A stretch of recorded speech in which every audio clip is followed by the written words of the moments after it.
In this video, we are going to graph the parent graph of the cosecant function. I will discuss how to use the graph to come up with a standard equation and how to use the equation to come up with a graph. It is assumed that you already have a good understanding of the unit circle before watching this video. It is also assumed that you have a good understanding of how to graph the sine function, because the cosecant function is just the reciprocal of the sine function. It is much easier to graph the sine function first and then graph the cosecant function. So we begin with what we already know. Recall the unit circle. Here we have terminal points in the form x comma y, and we know that sine of an angle takes on the value of the y coordinate. And since cosecant is the reciprocal of sine, and sine is the reciprocal of cosecant, we know that cosecant of an angle is 1 over sine of an angle, which is 1 over y. So we're going to graph the cosecant function beginning with graphing the sine function. So I'm going to graph, and I'm only going to use my quadrantal angles, which are the angles with terminal points along the x and y axis. So we have 0, we have pi over 2, we have pi, we have 3 pi over 2, and we have 2 pi. And we have negative pi over 2, we have negative pi, we have negative 3 pi over 2, and we have negative 2 pi. And we know that our high value is 1 and our low value is negative 1. So I'm just going to plot some points for our sine graph. We know that sine of 0 is 0. We know that sine of pi over 2 is 1. We're looking at the y coordinate here. We know that sine of pi is 0. We know that sine of 3 pi over 2 is negative 1. And we know that sine of 2 pi is 0. Going into the negative direction, again, we know that sine of 0 is 0. We know that sine of negative pi over 2, remember 3 pi over 2 is also negative pi over 2. So sine of negative pi over 2 is negative 1. Sine of negative pi is 0. Sine of negative 3 pi over 2 is 1. And sine of negative 2 pi is 0. So I'm just going to connect the dots, but I'm only going to use dotted lines because ultimately we want to graph the cosecant function, not the sine function. So here are my dots.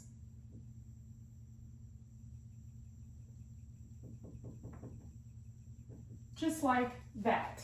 Now we know that everywhere the sine function is equal to 0, cosecant is undefined because 1 over 0 is undefined. So I'm going to put vertical asymptotes everywhere I see that sine is equal to 0.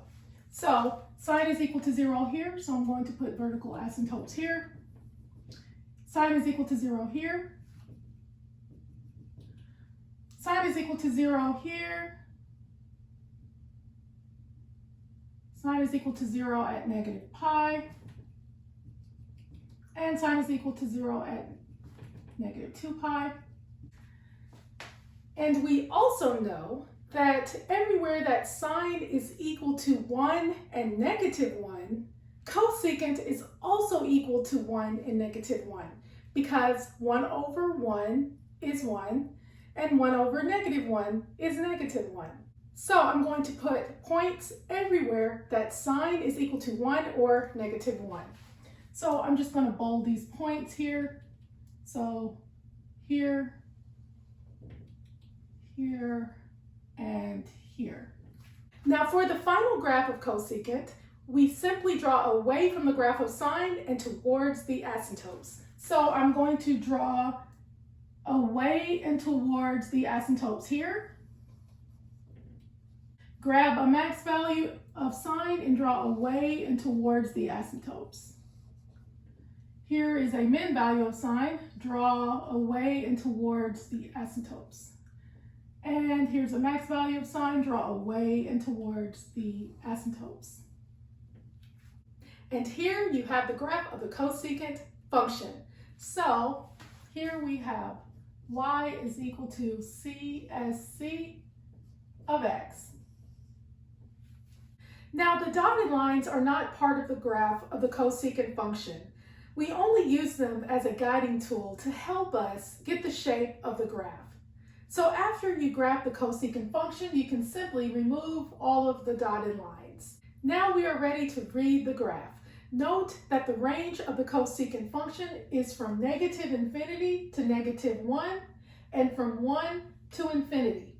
This means that we have no max values and no min values, and thus there is no amplitude, like sine and cosine has an amplitude. So we say no max, no min, thus no amp.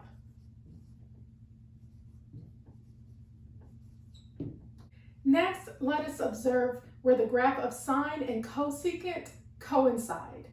Note that the max and min value of sine coincide with the graph of the cosecant function. Next, let us discuss the period. The period of the cosecant function is 2 pi. We see that from -pi to 0, the graph points down, and we see that from 0 to pi, the graph points up. So the graph begins to repeat itself every 2 pi units, because from -pi to pi, it is a distance of 2 pi. So we say that the period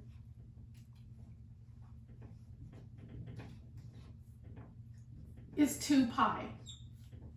Next, let us discuss the phase shift, also known as our horizontal shift.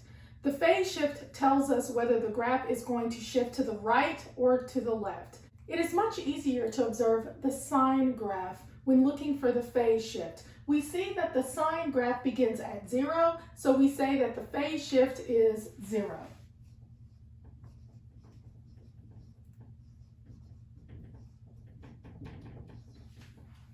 Next, let us discuss the vertical shift. The vertical shift tells us whether the graph is going to shift up or down. So again, it is much easier to observe the sine graph. We see that the sine graph begins at the horizontal midline, y equal 0. So we say that our vertical shift is 0. So vertical shift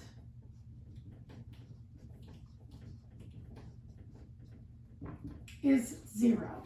Next, let us discuss the x-scale. The x-scale is the increment value that goes along the x-axis. Again, it is much easier to observe the graph of sine when looking for the x-scale. So if you look at each key point from 0 to pi over 2 is a distance of pi over 2, and from pi over 2 to pi is a distance of pi over 2, and from pi to 3 pi over 2 is a distance of pi over 2, and from 3 pi over 2 to 2 pi is a distance of pi over 2, and so on. So we say that the x-scale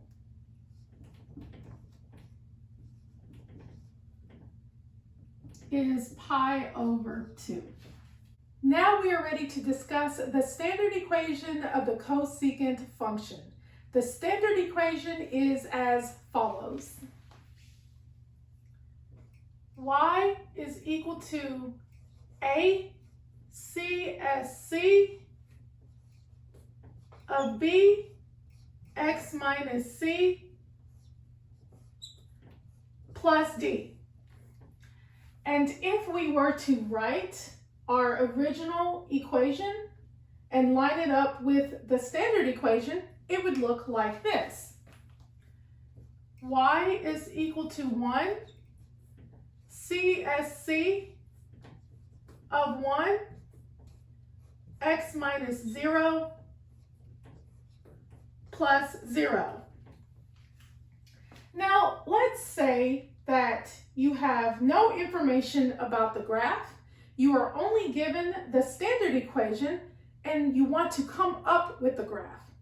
Well, again, it is much easier to graph the sine function first. So, if you're given a cosecant equation, first rewrite it in terms of sine. So that's what I'm going to do. So I'm going to say y is equal to 1 sine of 1 x minus 0 plus 0. Now let's look at what each one of these parts represent. So we see that the absolute value of A is equal to 1. Now, the absolute value of A is known as our vertical stretch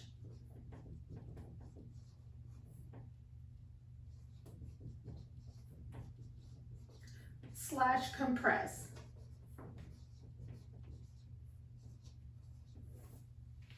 Now, when does the graph stretch and when does it compress?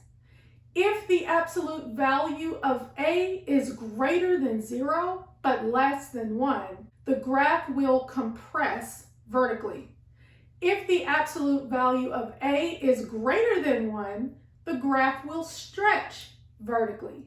If A itself is negative, you will graph the function as though the negative sign did not exist, and at the end, reflect the x-axis. Now, for example, if our A was 2, then these points where you see 1 and negative 1, it will increase to 2 and negative 2.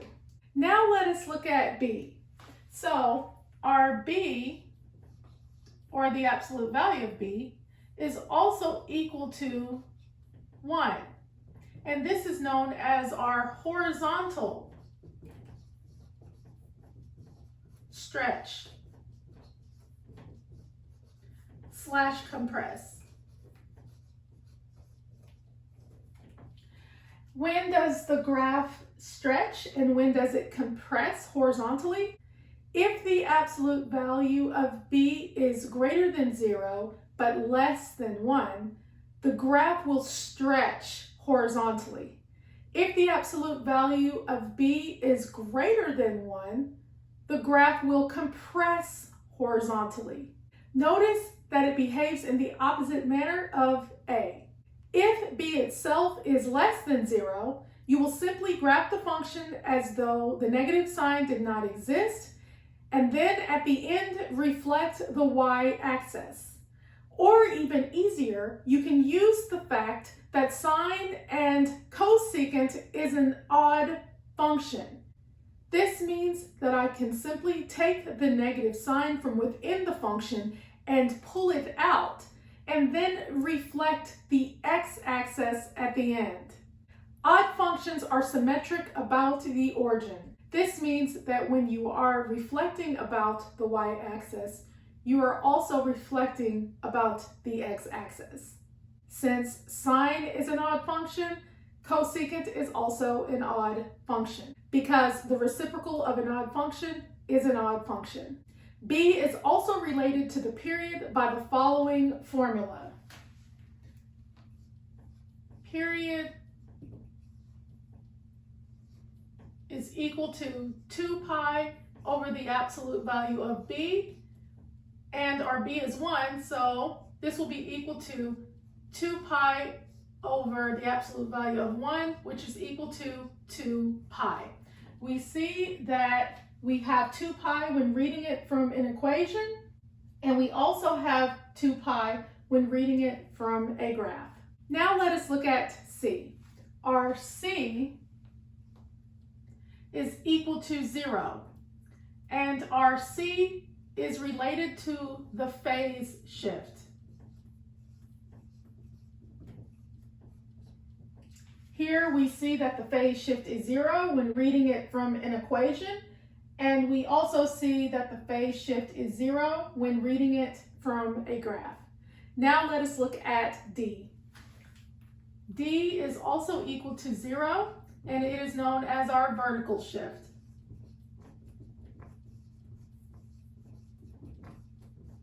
We see that the vertical shift is 0 when reading it from an equation, and the vertical shift is 0 when reading it from a graph. Next, let us discuss the x-scale. The x-scale is the increment value that goes along the x-axis. To find the x-scale, you simply take the period and divide it by 4. So we say that the x-scale is going to be the period divided by 4, which is 2 pi over 4, which is pi over 2. You will use the x-scale to compute the increments along the x-axis. Always begin your graph at C. So we begin at C. And we know that our C is equal to 0. So for the sine graph, we begin at 0 and the horizontal midline here. So what we're going to do is we're going to take our value of C and add increments of our x-scale to get the next key point over. So we say 0 plus pi over 2 is equal to pi over 2, and bring pi over 2 over and add another increment of pi over 2. So pi over 2 plus pi over 2 is equal to 2 pi over 2. We will reduce at the end. 2 pi over 2 plus another pi over 2 is equal to 3 pi over 2. Let's do one more. 3 pi over 2 plus another pi over 2 is equal to 4 pi over 2. Now let us reduce. 2 pi over 2 reduces to pi, and 4 pi over 2 reduces to 2 pi. And we see that we indeed have these values. So we have 0, the next increment over is pi over 2, the next increment over is pi, the next increment over is 3 pi over 2, and the next increment over is 2 pi. Similarly, we can subtract values of the x-scale beginning at C to get the other part of the graph. So if I were to subtract, again, begin at C, so we say 0 minus pi over 2 is equal to negative pi over 2. Negative pi over 2 minus another pi over 2 is equal to negative 2 pi over 2. Negative 2 pi over 2 minus another pi over 2 is equal to negative 3 pi over 2. And negative 3 pi over 2 minus another pi over 2 is equal to negative 4 pi over 2. Reducing, we have negative pi here and negative 2 pi here. We see that beginning at 0, we have negative pi over 2, and then negative pi, and then negative 3 pi over 2, and then negative 2 pi. The last step is to graph the sine function based off of what you already know about the nature of the sine graph. Then use the sine graph as a tool to graph the cosecant function. The last thing I would like to note is that if you were given a graph and you needed to come up with a standard equation and you need to find b, you can simply use this relationship here. So we know that period is equal to 2 pi over b, and just solve for b. So b is equal to 2 pi over period. And you know the period just off of reading the graph, so we say 2 pi over 2 pi, and anything over itself is 1. And sure enough, we see that our b is 1. So you should be able to come up with a standard equation just based off of reading a graph, and you should also be able to graph using an equation. And that is all for the parent graph and the standard equation of the cosecant function. Thank you for watching, and always remember that you are awesome.